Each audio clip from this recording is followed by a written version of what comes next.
Hello dear subscribers, today I will tell you how you can easily fix this error. So here you can see it, your account was compromised.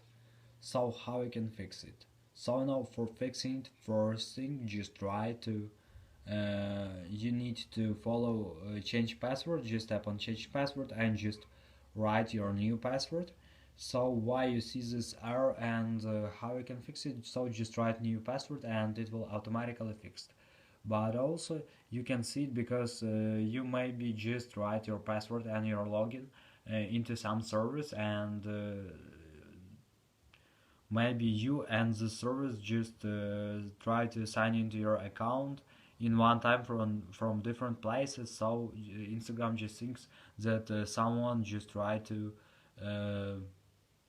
uh, sign into your account without your permission. So also you just need to write new password and it will automatically fixed. So just save your password and just don't tell anybody else your password. So this is a way how you can also not see this error again.